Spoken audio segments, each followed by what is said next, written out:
I'm Mary. And I'm Katie, and this is The Housewife Did It.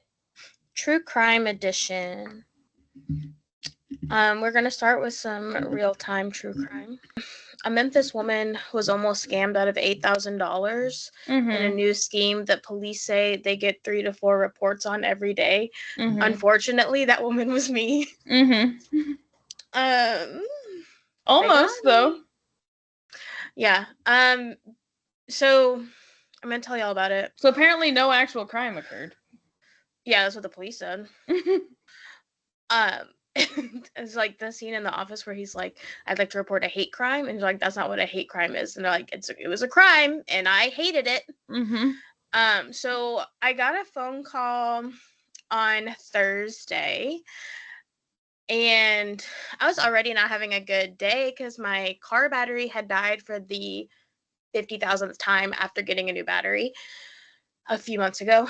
And I got a phone call, and it was this guy. He said he was a U.S. Marshal and that I had failed to appear in court the day before. And he's like, can you tell me why? And I said, yeah, because I didn't know I was supposed to appear in court. I was like, I've never gotten a ticket like in my life. I cannot think of any possible reason I would need to go to court. And he was like, well, you were supposed to be like an expert witness. And I was like, what could I possibly be an expert in? Yeah. And I am still actually a child. I don't know. Right. What you're talking about. And he said that it was a court case involving a minor, and then he said, now I don't know what you do for work, but like maybe that makes sense to you. And I said, now I'm like, he absolutely knew what I did for work. That's why he said that. And I was like, oh yeah, like I'm a teacher, so I work with children. That makes sense. With minors. Right. And I like Googled the phone number he called from, and it was the Memphis U.S. Marshal's office. And so I was like, okay, that makes sense. And he started telling me, like, I said, well, he's like, you signed the subpoena. I said, when did I sign the subpoena? And he said, it was on May 6th at 1:45. I said, I was at work. I can prove I was at work. I have a Ring camera. Like, I can prove that there was no one on my front porch at that time on that day. And he was like, well, there's a signature here, and we're gonna have to assume it's yours unless you can prove it's not. So he's like, you're gonna have to come down to the U.S. Marshal's office and sign something so we can compare the signatures. And I was like, and he's like, or you could just set a court date. And I was like, well, obviously I don't want to set a court date. So like, I'll just come sign the paper. And he's like, okay, but if you set foot on government property, they're going to assume you're surrendering for arrest unless you have a bonding certificate. So you need to go get a bonding certificate. And he was saying like that my bail was going to be $15,000 for failing to appear in court and contempt of court, but then that he like graciously knocked it down to $8,000. And he's like, but I know, he's like, do you have $15,000? I said no.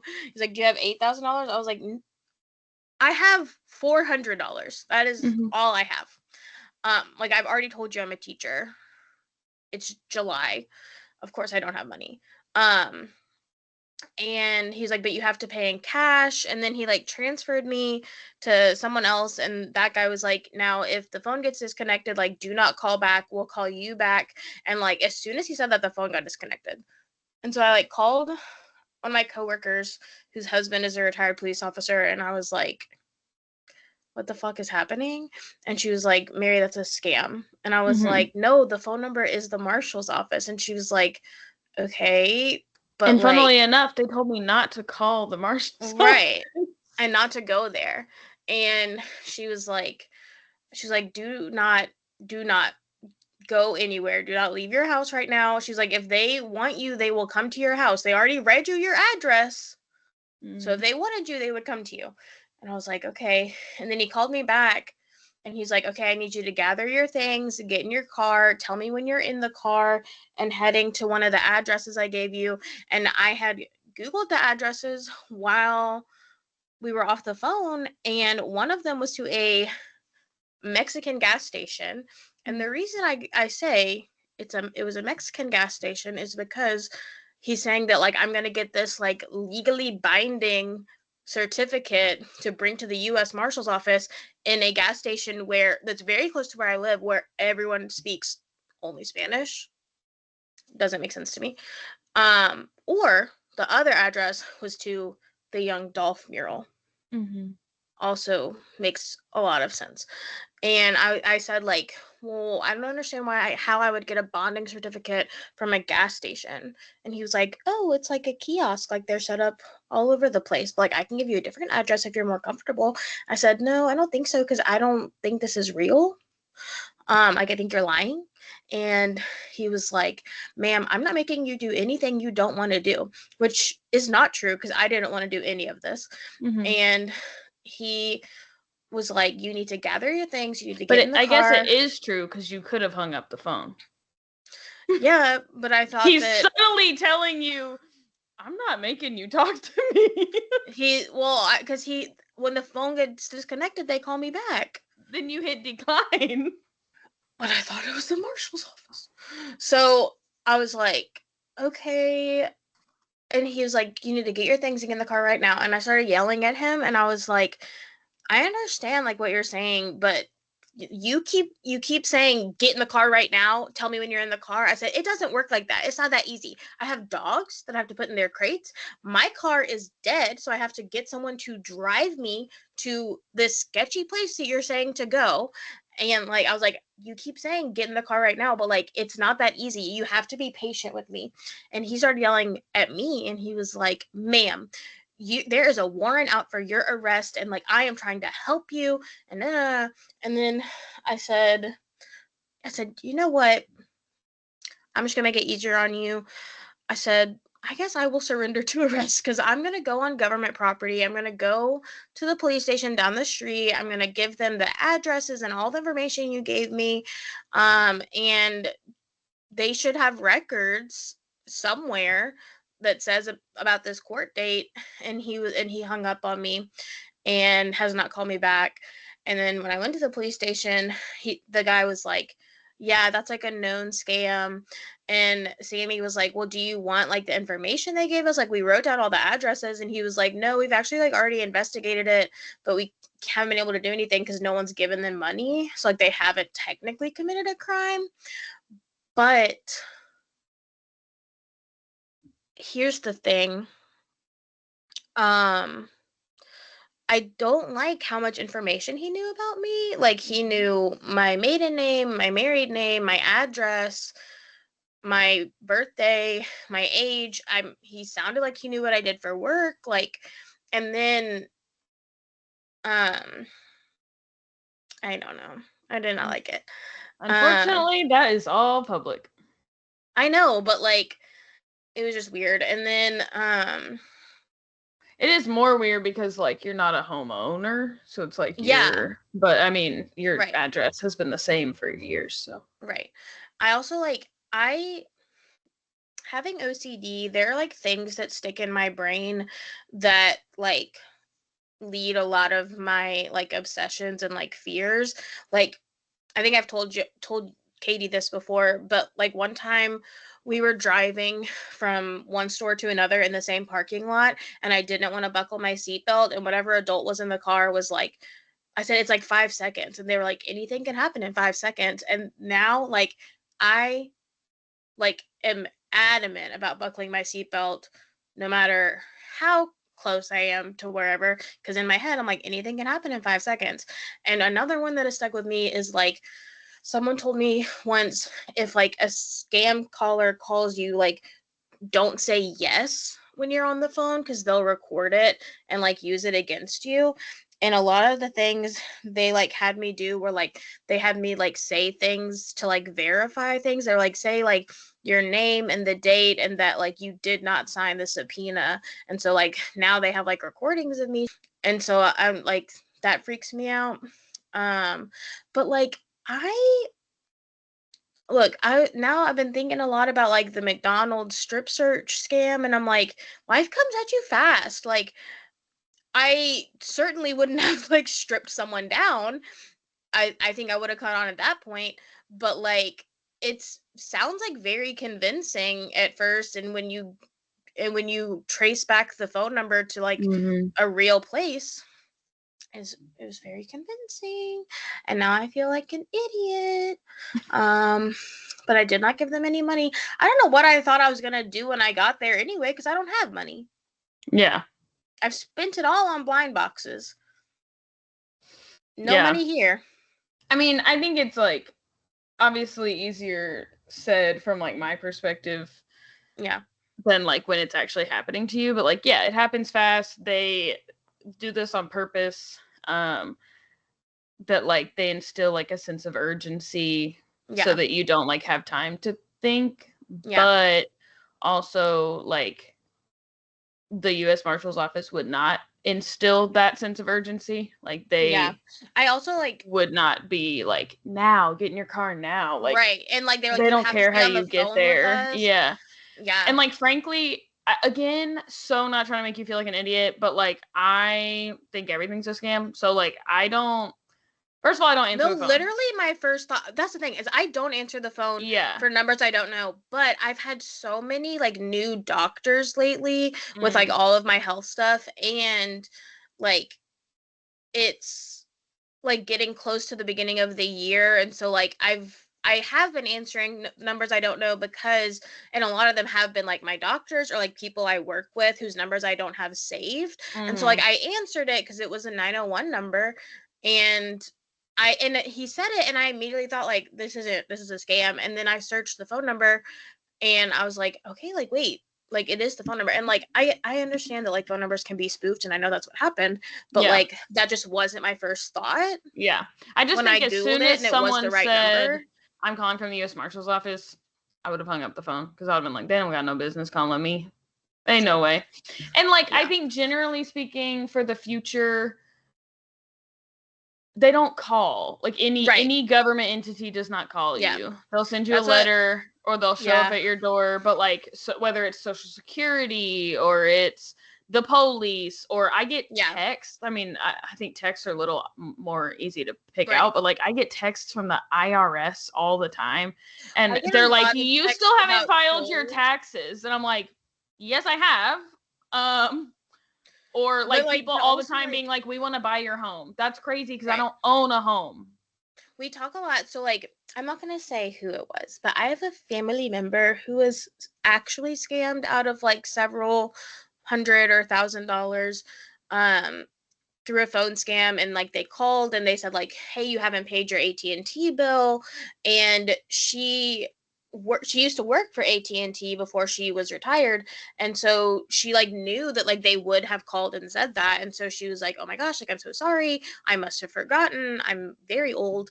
And the person was like, well, and like the whole time I was listening to this story, I was like, how did she not like realize this was a scam? And they were like, oh, I'll just pay it for you and then you can pay me back, but like I need you to pay me back in Target gift cards. And they're like, I'm gonna get fired. And she was like, oh my god.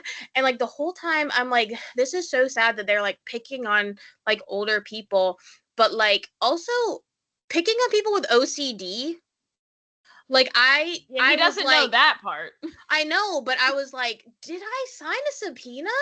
And like I just don't remember it. And like I do, but like that's like when I get like those texts that's like, you have an unpaid toll, I'm like, did I drive through a toll and I just don't remember? No. And there are no tolls in my city. Yeah, but let me tell you something. I have never driven through a toll. They will send you something in the mail. Right. I know this for a fact. No, I hear you. I know this for a fact. No, too. I'm just saying, like, I got a ticket for speeding in Iowa from a camera. The camera caught me speeding. And fuck you, Iowa. But like, if they got your license plate, babe, they got your address. They send it to your house. So yeah, I'm not yelling at you. I'm talking about like for our listeners. Right. But I'm just they saying, will not call you on the phone. Yeah, I'm just saying, like, I think I feel very silly and like very stupid, and like I like laid in bed for the rest of the day just like in a shame spiral, and like one of my friends texted me and she was like, you have to like let that go, like there is nothing to be ashamed of, like you didn't give them any money, like that was crazy, you didn't give them money, like it's okay. And then but like as someone with OCD, like there's this added layer of like constantly questioning myself and like constantly questioning what I have or haven't done. And so like when I get these things, I'm like, I know that I personally have never in my life driven through a toll, and that my car has never been through a toll. I know that there are no tolls in my city, and I have never physically driven outside of my city. But something in me is like, what if I did and I don't remember? And like that's I think the tricky part. And then I also like, I know I didn't pay them any money, but I'm like, what if I said something on the phone that like they can get my money? I don't have any money. But like there's just like a lot of like confusion. Yeah, I mean, I think there's also been like different messaging over the years of like scamming that like they used to say like you want to get off the phone as soon as possible because they can trace you if you stay on the phone too long. And it's like all of that, like I think kind of similar to your like analogy about the seatbelts, that like you hear these things and you're like, it haunts me. Is it actually illegal to drive with no shoes on? Is it actually illegal to turn the light on in the car when you're driving? Like, and it's like those things. But yeah, I mean, like, I think we've been told all these things so long. Like, if you stay on the phone, like, they can get your address or your IP address, or somehow, like, they already had my address. They'll get your bank account information somehow by sitting on the phone with you. And so it's like, I think, yeah, or like even like texts and emails, like, okay, I didn't click the link, but like, did they get something by me just opening the email? Or like, it's always like, very like, what did I do? Is there a virus on my computer now? Or like, whatever. Yeah. I also like, I do think that they knew I was a teacher somehow. I'm sure that's also public record because I have a state teaching license, but that was the other thing is I was like, I have like in my teaching experience, like, and just my experience as an adult who knows children, like known a lot of people who have had to go through like legal situations with their kids. And I also was thinking like, is this like an immigration case for one of my kids? But they were like, they said, now this case has a gag order on it. Do you know what a gag order is? I said, yes. And they said like, okay, tell me what a gag order is. And I said, it's when you can't talk about the case that you're in. And they're like, okay, so since it has a gag order, I can't tell you what it was about. And like, I was telling our dad, I said, that's not what a gag order is. What I should have said was, okay, well, you're saying you have my signature on a subpoena, which means I already know what the case is you're saying. So like, you should be able to tell me that. That's not what the gag order is for. And then, yeah, there were just a lot of things. They were like, okay, these are your two options. I need you to like verbalize which option you want to do. And I said like, oh, I want to do like option 1, like the signature thing. And they were like, that's sufficient. Like I should have been like, how? Yeah. How is that a sufficient statement? Yeah. If hindsight's 2020. It's true. Okay. That's it. She barely made it out with her life, folks. I really like, I cried like the whole rest of the day. It was a mess. Okay. I called our dad. Sorry, one more thing. I called our dad and I'd been calling him all day because of my car. And so I knew he would pick up. I knew our mom wouldn't, but I knew our dad would pick up if I called him enough. And so I called him twice and he said, yes. I said, okay. I said, you're the only person I know who's been arrested. He said, oh my God. And then my friend called me back to like tell me I should go to the police station. And so I said, oh wait, hold on. And I took the call and then I called him back and he said, do not ever do that again. I said, sorry. I called him and he didn't answer. And I said, he called me back and I said, but you're the only person I know that's ever been arrested. And he said, she told you that she said that exact thing? And I said, yes. And then he said, and then she fucking put me on hold. I did. I called our mom later and she said she didn't answer. And then she said, sorry, having a sink crisis. That is true. And so I called her back. I said, well, what's your sink crisis? And she was like explaining the sink crisis to me. I said, anyway, did your husband tell you about my day? And she said, he did. And I was like, and you still didn't answer the phone when I called? Oh, no, they were having a crisis. I had called her and it started and I was like, get off the phone with me then. Yeah. And go handle this. You know how she does. Mom, we love you so much, but don't answer. I mean, this is the different message that Mary's sending, but like my message is don't answer if you're in the middle of a crisis. Yeah. Our dad will like answer the phone so annoyed and then like I'll say something and he's like, oh my God. Like when Sammy got in his wreck, he said, I'm gonna have to call you back. I said, okay. And he said, wait, what's happening? And I was like, Sammy got in a car wreck. Okay. All right. We're now ready. You know everything about our personal lives. Do you want Mary's address, maiden name, social security number, guys? Apparently you can find it really easily. Like Sammy came in, he's like, you didn't tell them any information. I said, they already have my information. It's too late, buddy. I did give them the CVV of my credit card, though. Just kidding. Yeah. Well, they said I could only pay cash. I don't know where I was going to get it from. Okay, I feel certain you don't know this case. I never do. I know, but this time I know you don't. Okay.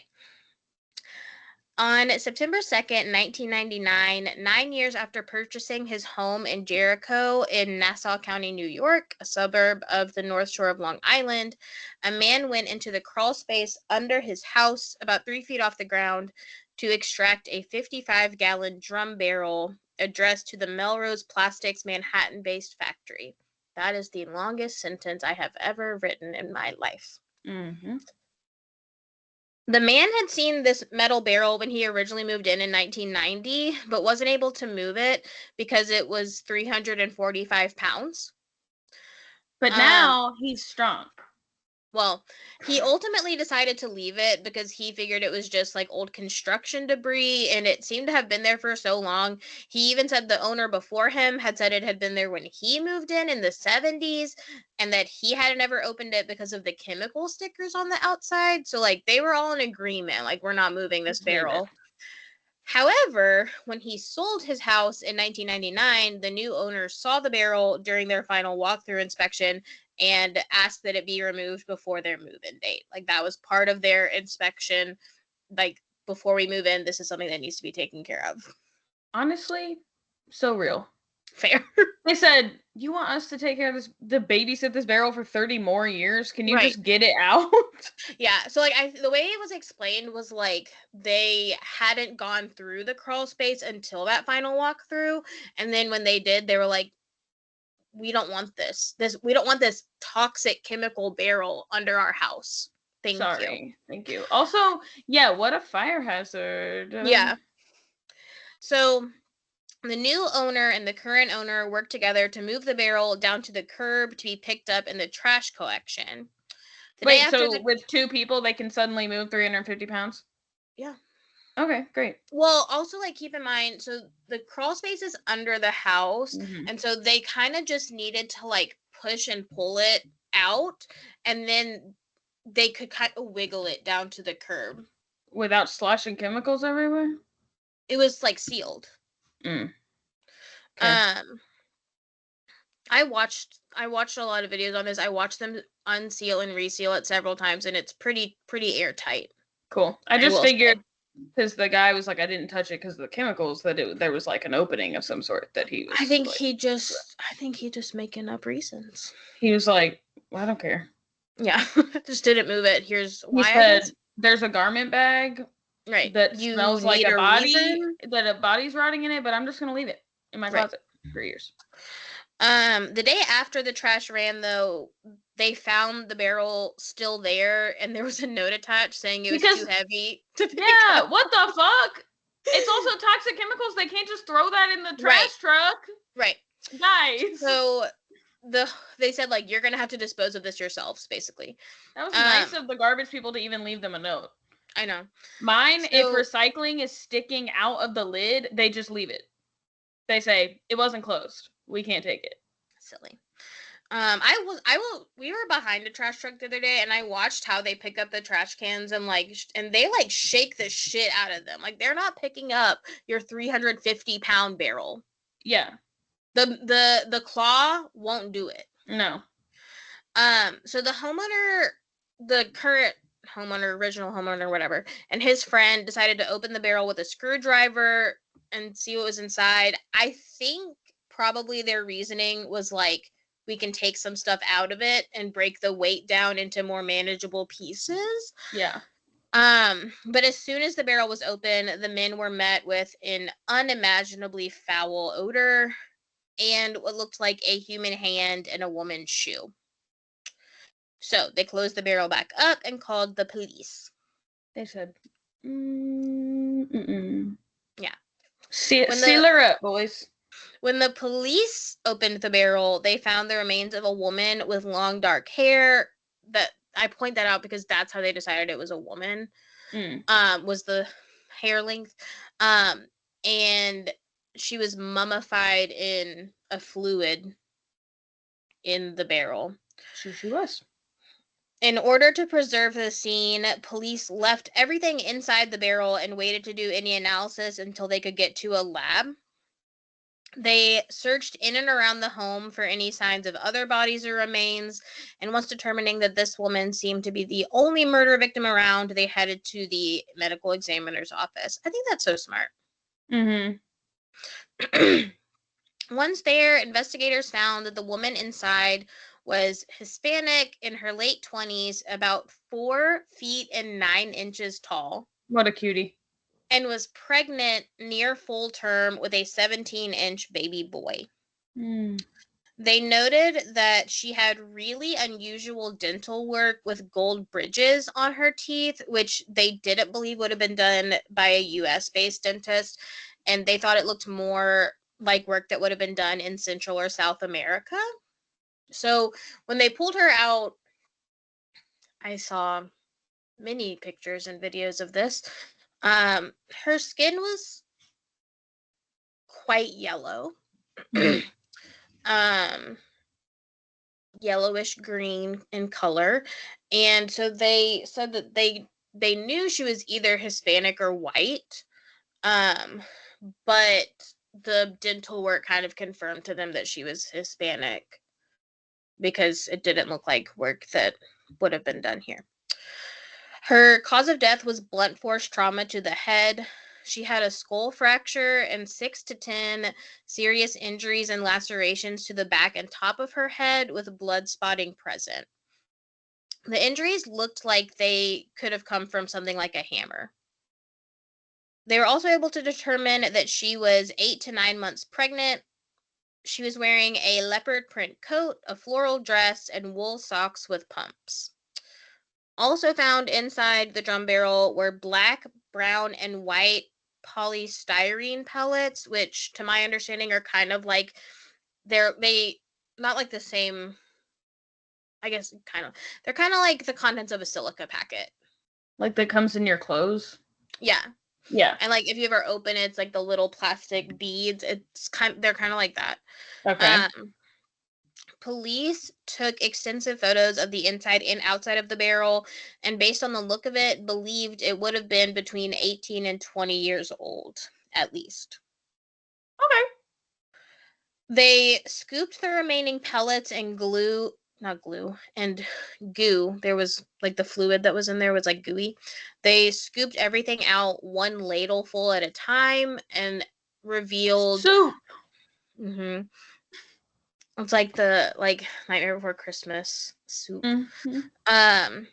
Revealed 2 gold rings, a locket, green dye, this is what the goo was, a plastic artificial plant stem with leaves, an address book inside a purse, and a business card to a Union City Hoboken doctor labeled Cromwell, MD.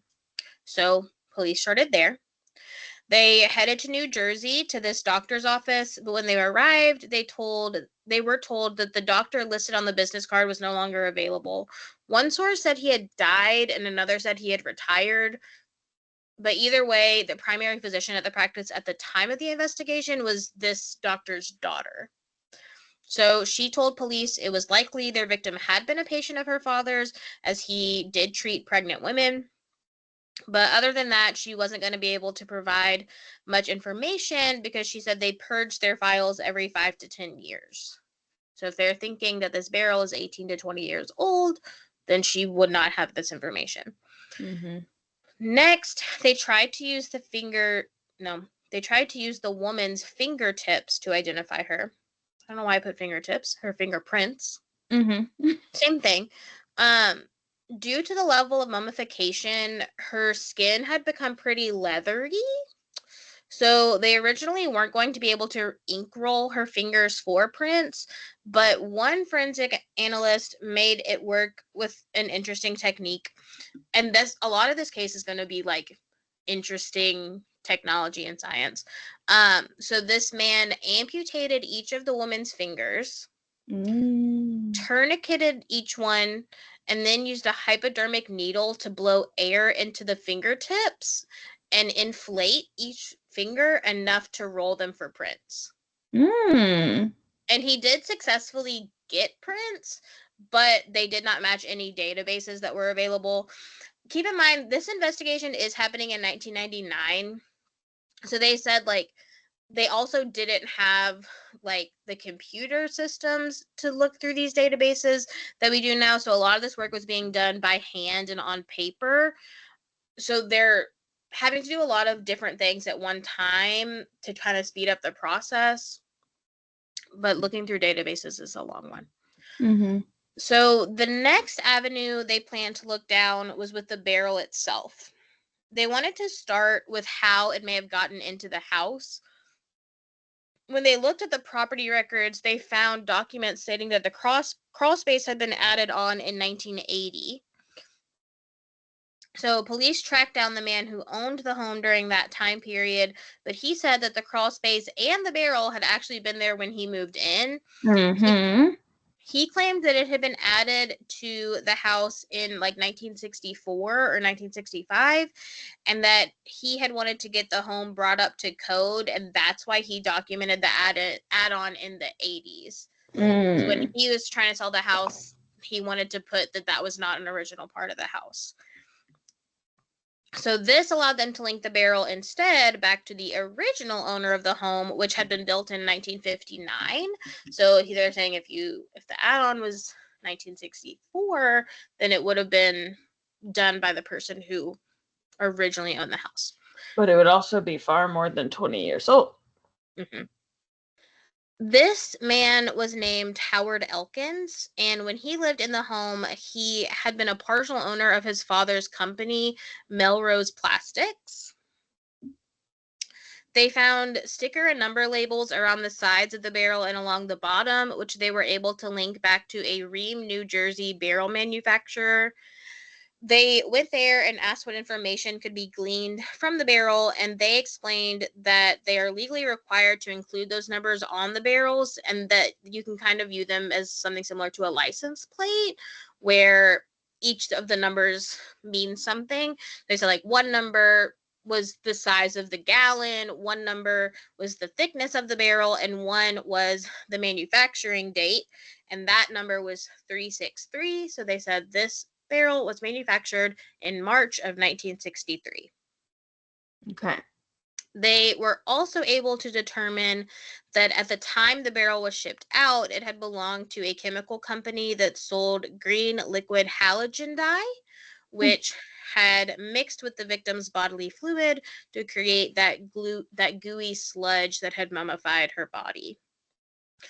This dye, in particular, was used to color the bases of plastic flowers and trees, which is what Melrose Plastics specialized in. The plastic pellets that had been found in the barrel were used to melt down and put into injection molds that were then formed into plastic to make plastic plants. That makes sense. And then died with the green dye. Mm-hmm. However, this chemical company had closed in 1970, and the halogen dye had not been distributed since 1971, which narrowed their timeline of the murder down to somewhere between 1963, when the barrel was manufactured, and 1971, when this dye went out of commission. Mm-hmm. So yes, definitely older than 20 years. He had a crawl space made just for this purpose in 1964. No.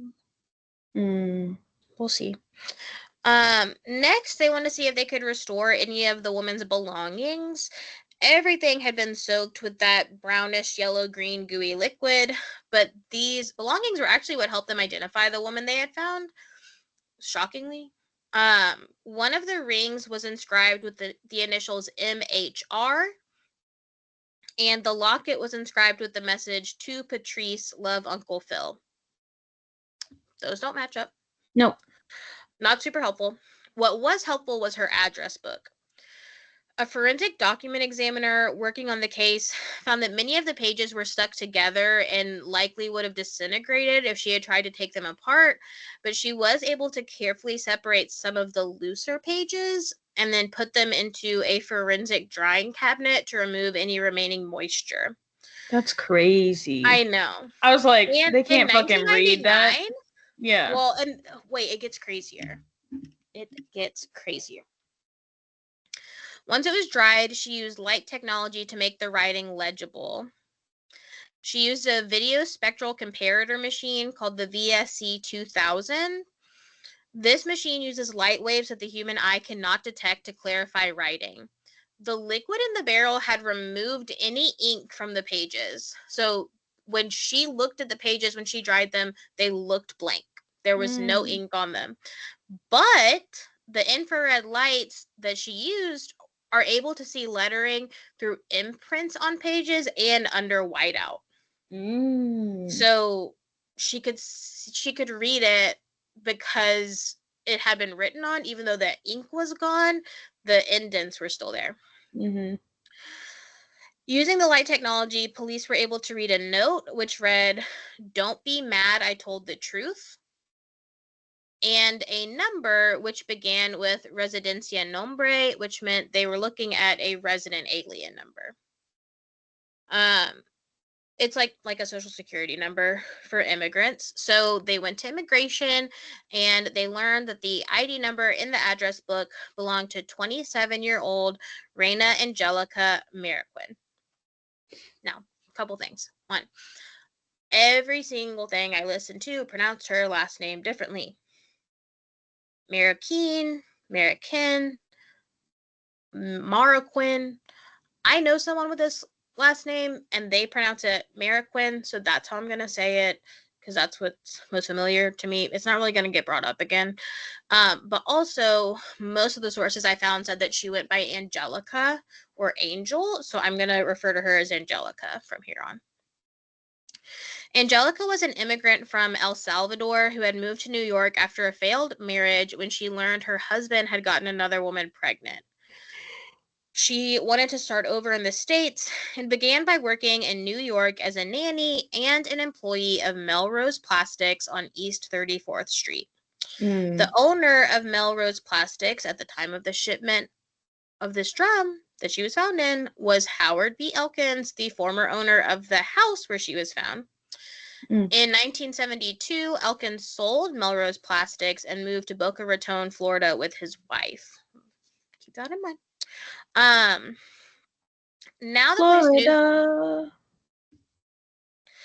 the police knew who their victim was. It was time to look into what may have happened to her. Along with Angelica's ID number in the address book, police also found a phone number and address listed to Kathy Andrade. Luckily, after all these years, Kathy actually had the same phone number and address. Hell yeah. And I feel like that's on living in New York. Yeah. When police said rent control, right, I'm never moving. Right. When police showed Kathy the ID photo of Angelica, she broke down in tears saying, "My angel, my angel, my angel." That's what she called her angel. Kathy had been Angelica's best friend and really her only friend in the U.S., and she had a very interesting story to tell police.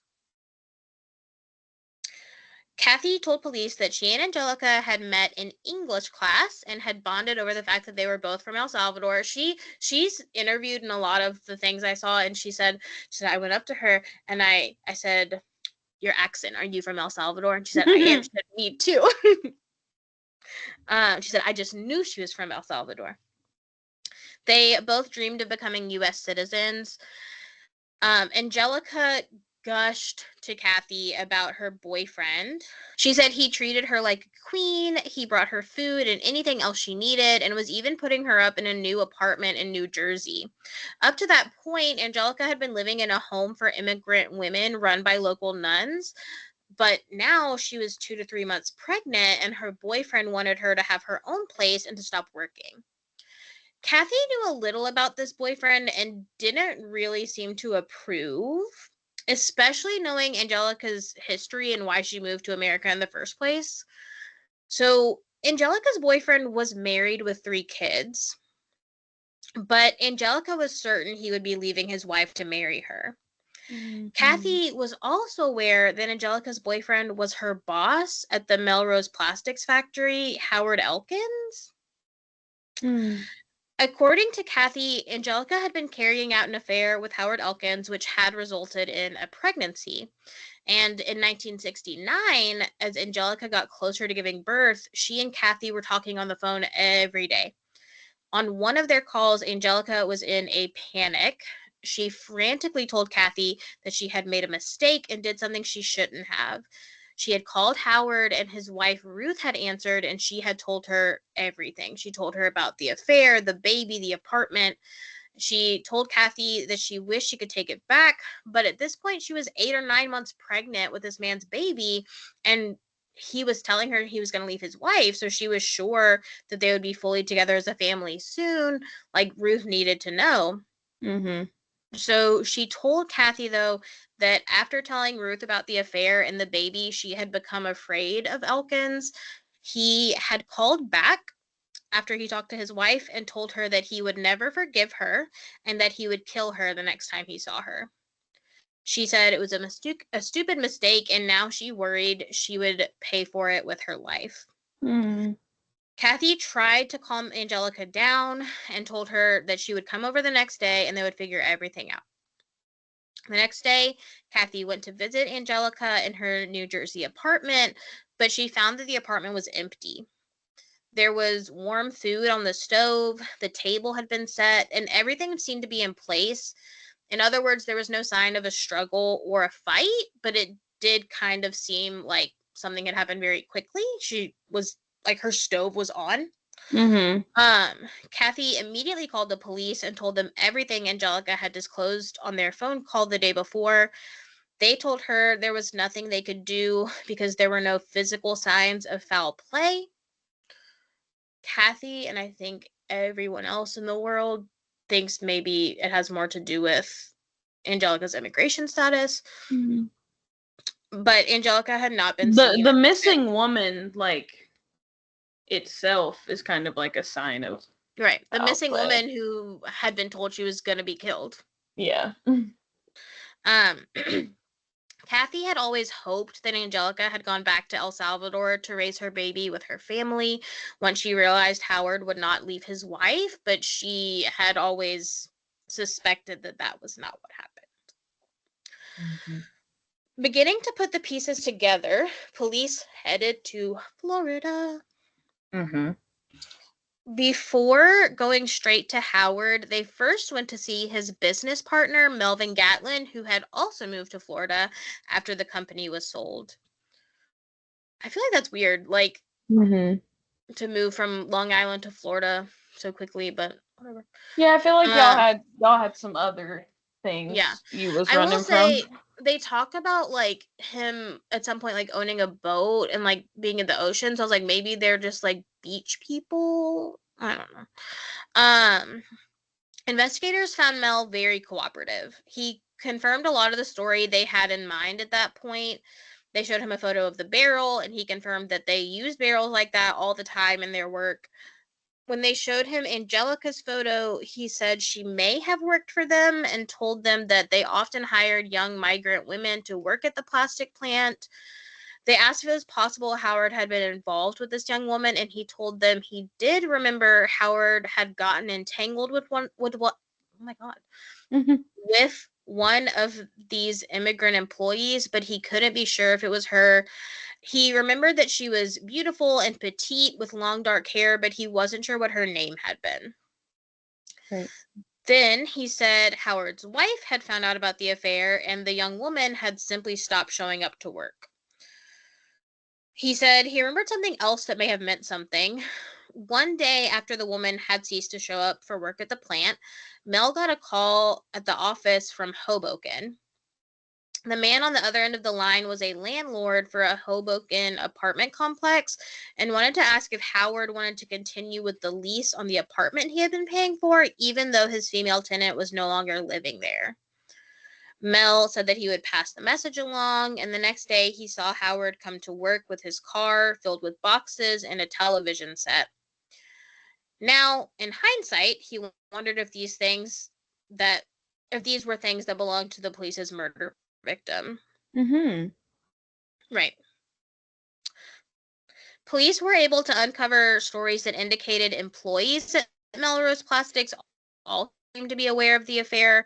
One story that came forward was that Angelica was pregnant for a second time. Another was that they saw a woman they thought was Angelica with a toddler come into the factory, and they joked together that this was Elkins' child. I have never heard Kathy mentioning an older child, or heard of any child having been left behind in the apartment or anything like that. But I wonder if these stories or these rumors have anything to do with Howard allegedly asking Angelica to stop working early in her pregnancy. Like maybe he didn't want anyone to notice she was pregnant or begin to speculate or talk about if the child was his, if they were already like thinking that. Which I think could also explain like her suddenly stopping showing up to work, but Mel not thinking a lot of it at the time. Was like she stopped showing up to work before I think anyone knew she was pregnant. Sure. And like if he believes there's like a scandal going on, then like she has every reason to stop showing up. Working with this information, police went to seek out Howard Elkins. When they made contact with him in Boca Raton, they noted that he was pretty uncooperative. He told them he had no idea that barrel was in his house, and in fact, he had never seen a barrel like that before. Okay. He also said he did not recognize the woman in the photos. He did admit he had had an affair with an employee and had ended it after his wife and father-in-law found out, and that it actually had been so insignificant to him that he couldn't even remember her name. But that wasn't her.